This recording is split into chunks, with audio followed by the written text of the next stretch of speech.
Let's take a quick look at the photo gallery generator for Bridge. It's a neat new extension that you can add to Bridge, and it will restore some functionality that went away long ago when Bridge moved to a new extension platform. So let's assume you've got a selection of images here. I'll just select a bunch right here, and they're different shapes and sizes, and some of them have metadata, some of them don't.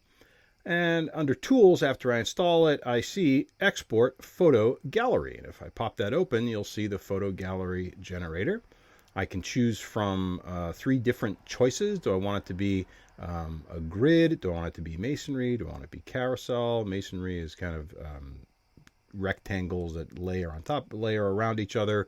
Grid is obviously a grid, and a carousel will just play like a slideshow. And if I make some choices, you'll see that some things aren't available, like carousel speed doesn't apply to grid or to masonry, and the grid container doesn't apply to masonry because it will pick whatever shape you like.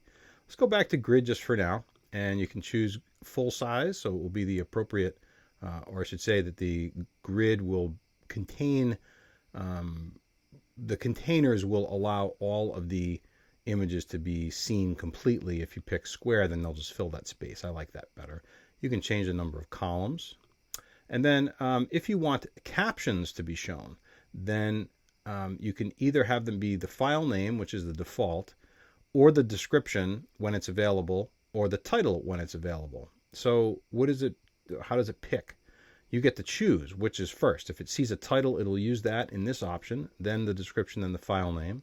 The next option is to choose the description first, then the title, then the file name, or the file name. So you do have choices here, and let us stick with the title, description, file name for now. You can set your image quality settings. How big do you want them to be, and what quality JPEG export? Everything is going to get converted to JPEG, by the way. And then I have to choose a place to put it. So I've got this empty folder, and it's also right there. So we'll see the output happen as we go. You've got an option to include the Lightbox viewer, which will allow you to click on an image and then show the entirety of the image. This is really helpful when you're in grid view or even in masonry view. You also have default responsive design, so you can move things around and the number of columns will change appropriately. And then lastly, if you need to, you can generate a single file with as an output with HTML. Normally it will include a CSS file that you can change on your own. So if you want to tune up the way it looks, you can adjust the CSS without having to do anything else. But you can have them all combined into a single file.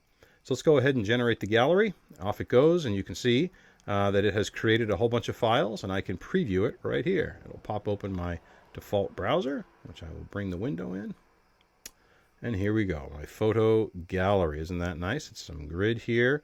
If I hover, I can see I've got some descriptions in here, and those descriptions sometimes show up. Sometimes they're not there. So in this case, there is a description. This one doesn't have it. And if I want to go and see the lightbox, there's the lightbox, and I can go through the various images. It also works with keyboards, so right arrow, left arrow. Pretty neat. And of course, it's self-contained, so you don't need anything else in this set of folders in order to run it. You can upload it to your favorite service, and off you go.